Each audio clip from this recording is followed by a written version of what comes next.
Chapter 1. The Chord That Decided Everything.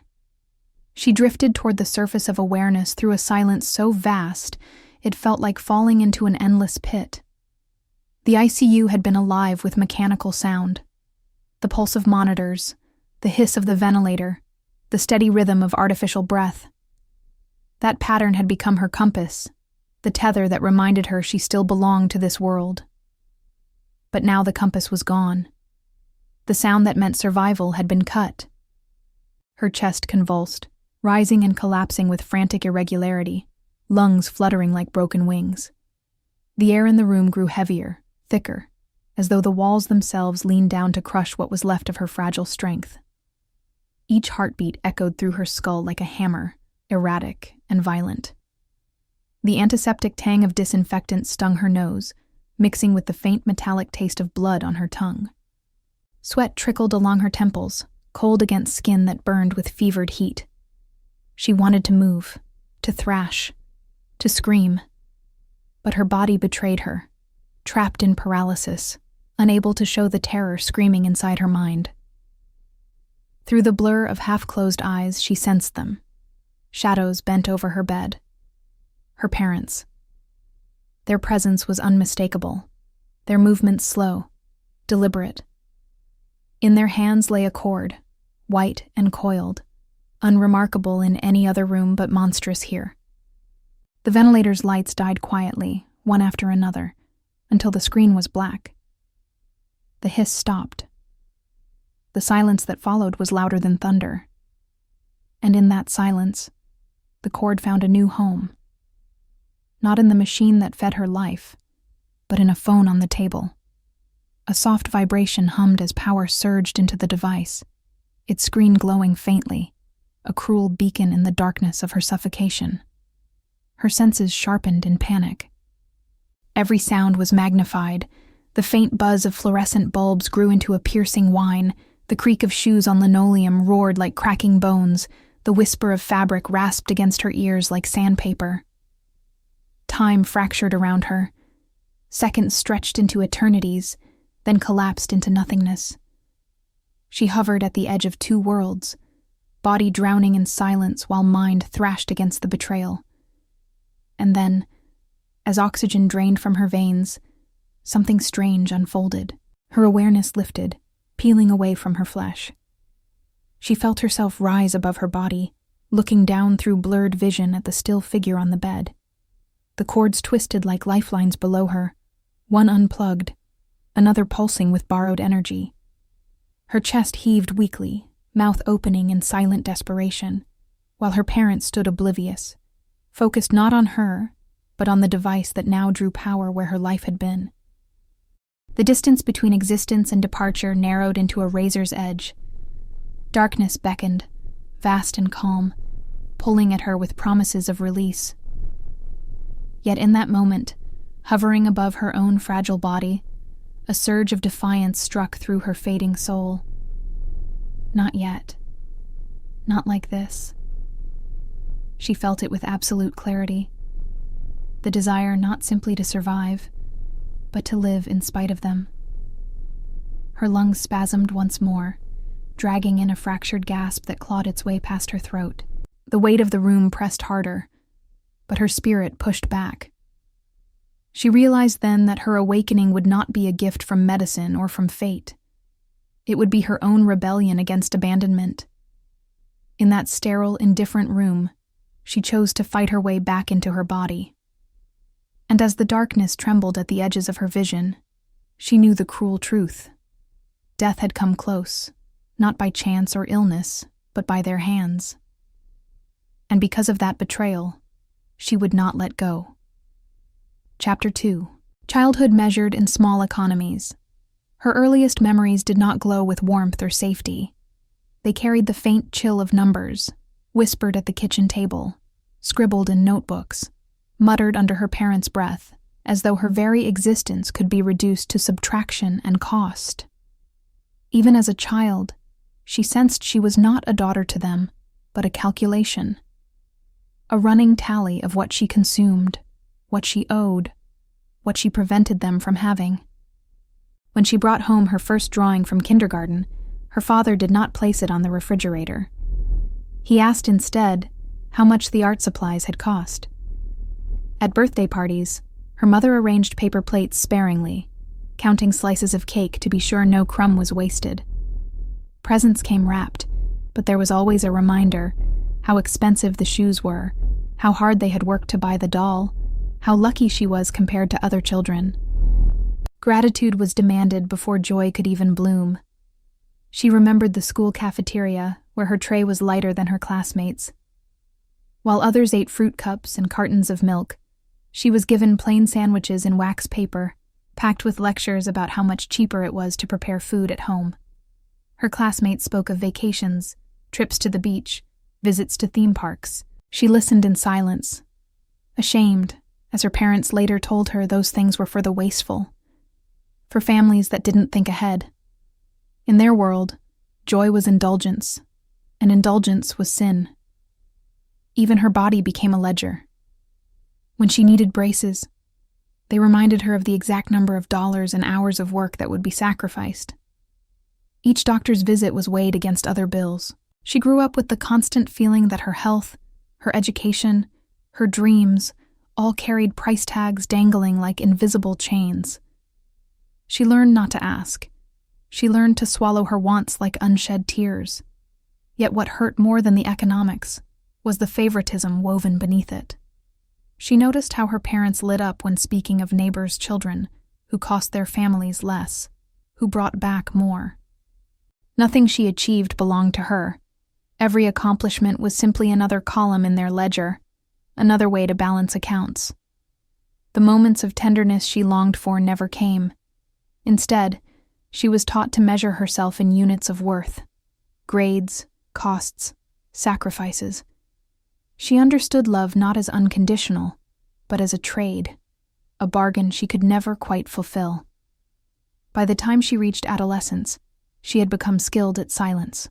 She learned how to hide desires, how to pretend she wanted nothing, how to survive by shrinking her needs so small they might escape notice. But late at night, lying in her narrow bed, she would press her face into the pillow and imagine another kind of home. A place where laughter was not weighed, where hugs were not rationed, where a child's smile was not calculated against bills. She longed for proof that she was more than a cost. Instead, she grew into the certainty that she was expendable, replaceable, easily set aside. Looking back from the hospital bed, years later, she could trace the line clearly. The moment when her parents pulled the cord in the ICU had not been a sudden cruelty. It had been the final chapter in a story that began long before, in whispered arithmetic and cold dismissals. They had been preparing her all her life for the day they would measure her against something as small as a phone and find her lacking. Chapter 3: The Coma and the Betrayal. Inside the coma, time unraveled. Days and nights dissolved into an endless gray ocean, where she drifted without anchor. Her body was motionless, but her mind still caught fragments of the world outside. Voices seeped through the fog, muffled at first, then sharp enough to wound. They were not the soothing reassurances she imagined parents might whisper to a child clinging to life. They were calculations, complaints, sighs heavy with inconvenience. She heard her mother first, a tone edged with irritation, as if sitting by her bedside was a chore stealing hours from a busy schedule. The words blurred, but she caught enough. Too expensive, not sustainable, better if it ended quickly. Her father's voice followed, colder, practical, as though he were reviewing a contract. Insurance policies, medical costs, inheritance, these became the vocabulary of her survival. She lay suspended between worlds, hearing her worth weighed against numbers she could not see. Numbers that determined whether her existence justified the price of electricity. Sometimes she slipped deeper, into silence where nothing reached her, where she floated outside of time. But always she returned, drawn back by the cadence of their voices. She listened as they debated whether the doctors were exaggerating, whether prolonging her care served any real purpose. Once, She felt her mother's breath close to her ear, not as a whisper of comfort, but as a hiss of resentment. Another drain, another delay, another reason their lives could not move forward. The words pierced her fogged mind like glass shards, too sharp to forget. She wanted to scream, to claw through the paralysis, to force them to see her. But her body betrayed her again and again, offering nothing but silence. Trapped inside herself, she learned what it meant to be invisible in the eyes of those who should have fought for her. Every shallow heartbeat, every faint spark of brain activity was an act of rebellion against the verdict her parents had already delivered in their hearts. The machines around her hummed and beeped, impartial witnesses to her fragile hold on life. Nurses adjusted settings. Doctors murmured about pressure levels and oxygen saturation. Yet the words that cut deepest were the ones spoken not by strangers, but by blood. She realized with growing clarity that for her parents, this was not tragedy. It was opportunity. Her condition was a problem to be solved, and the solution they preferred was silence, an end that cost them nothing, an end that even freed them. She began to fear not death itself, but abandonment, the knowledge that if she slipped away, they would not grieve.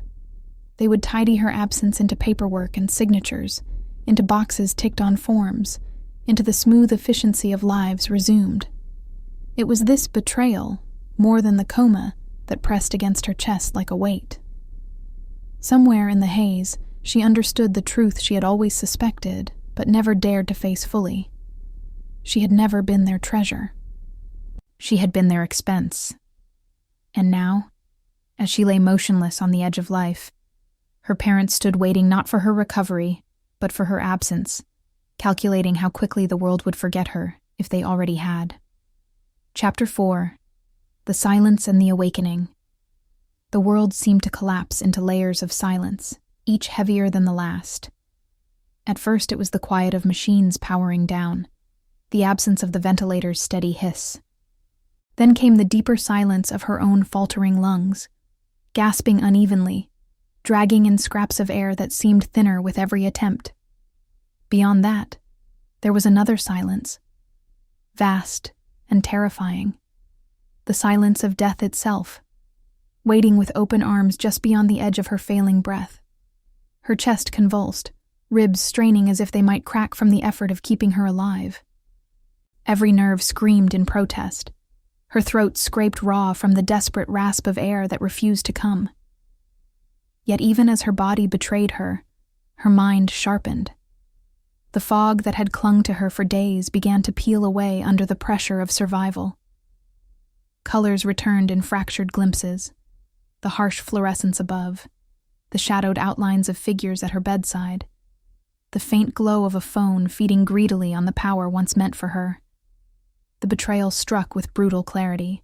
They had not fought for her. They had not chosen her. They had taken the cord that carried her life and replaced it with one that charged their convenience. In that instant, she understood that death had not reached for her by chance. It had been delivered by the very hands that had once guided hers across a street, tied her shoes, lifted her into bed. The truth burned hotter than the lack of oxygen. Yet something deep within her refused to surrender. It was not the body that fought. It was the soul. Her awareness surged upward, hovering at the fragile line between leaving and returning. She felt as if she had risen above herself, weightless, observing the still figure below with a clarity unclouded by pain. She saw her own chest rise and fall in shallow jerks, saw the cord snaking across the sheets, saw the faint light of the device that had replaced her worth. For a moment, she drifted toward the dark expanse pulling at her, promising peace and an end to betrayal. But then came a spark, small, defiant, buried deep in the core of her being. It whispered, "Not yet. Not like this." The injustice that pressed against her chest ignited something she had never felt so fiercely before. The will to live not because she was loved, but because she deserved life regardless of their indifference. Her body convulsed again, and this time the spasm brought air clawing into her lungs. The first gasp was shallow, almost useless, but it was hers. Her throat burned as oxygen scraped its way inside, each breath jagged, uneven, but undeniable. Her eyelids fluttered, tearing apart the darkness. Light seared into her vision, blinding and merciless, but she clung to it as proof that she was still here. Her parents did not notice at first.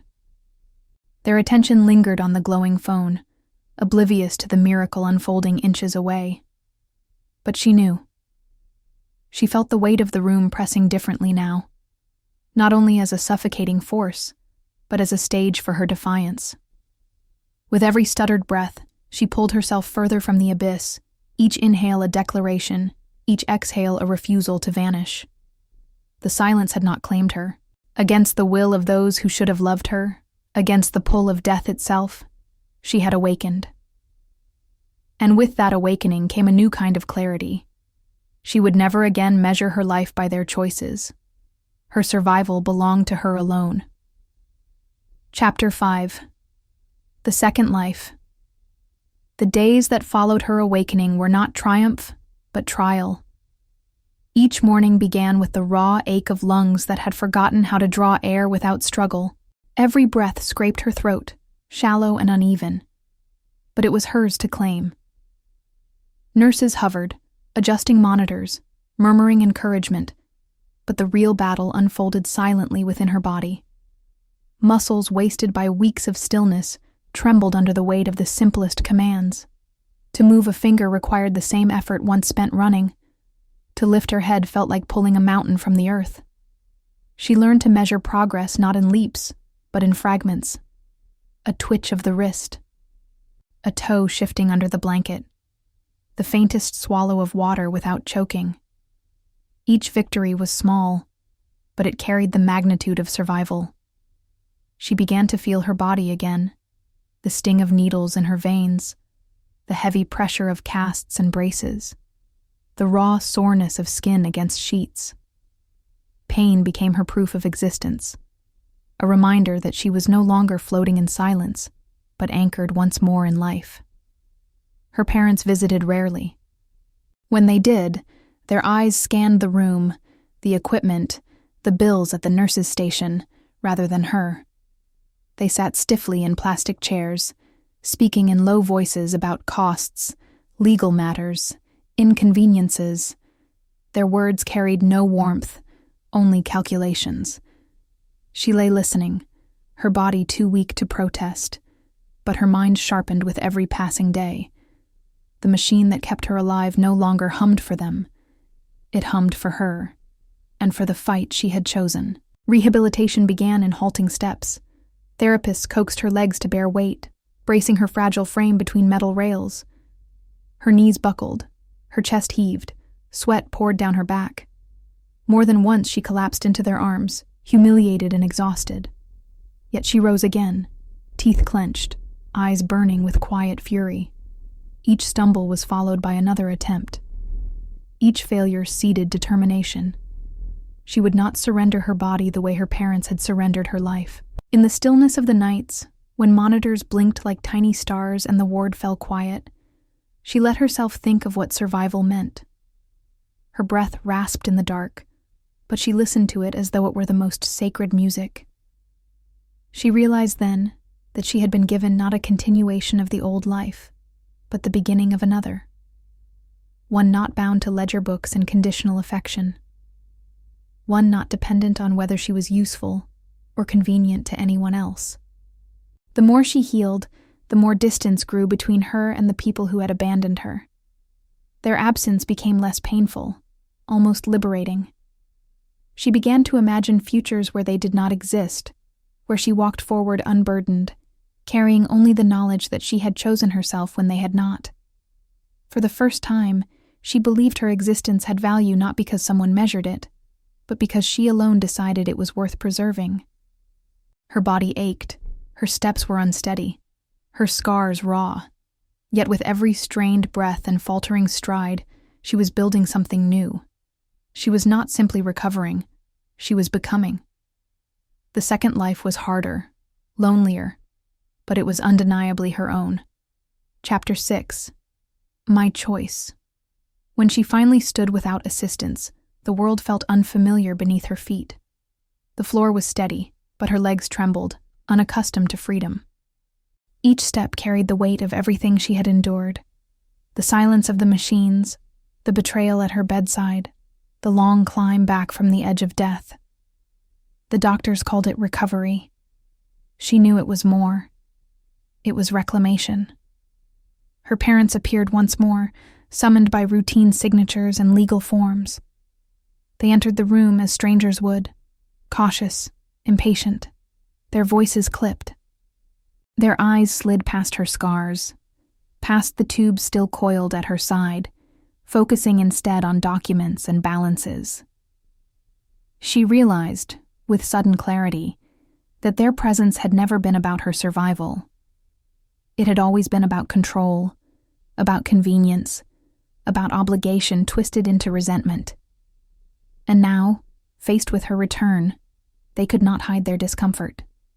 She listened as they muttered about expenses, inheritance, wasted time, not a single word of awe that she had clawed her way back from nothing, not one expression of gratitude that she still breathed. The bitterness inside her crystallized into resolve. For years she had bent herself to their demands, shrinking her needs, begging silently for their affection. But she was no longer that child. The girl who measured her worth against their approval had died in the silence of that unplugged machine. The woman standing in her place had been born in defiance. When she left the hospital, she did not ask them for a ride. She did not glance back at their shadowed figures in the doorway. Her steps were weak, her gait uneven, but every movement forward was hers alone. Outside, the air tasted different.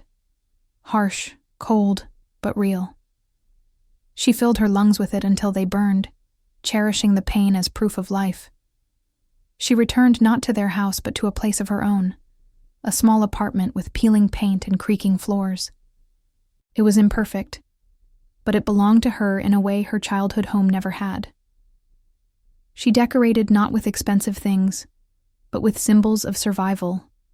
A potted plant that needed her care, books stacked haphazardly on the floor, a mirror she dared to face without shame. Each corner whispered freedom. In quiet moments she thought of them, of the cord pulled from her lifeline, of the hum of the phone that mattered more than her breath. The memory no longer crushed her. It clarified her. They had shown her the measure of their love, and in doing so, they had freed her from ever needing it again. She chose no longer to chase what would never be given. She chose to carry her scars as emblems, reminders that she had lived despite them. And most of all, she chose herself. Not as a cost, not as a burden, but as a life worth living. The world outside stretched wide, uncertain, filled with risks and pain, but as she walked into it, she carried a truth carved in silence and betrayal. She had been unplugged, left to die, and still she rose. Her future would not be defined by their choice. It would be defined by her own.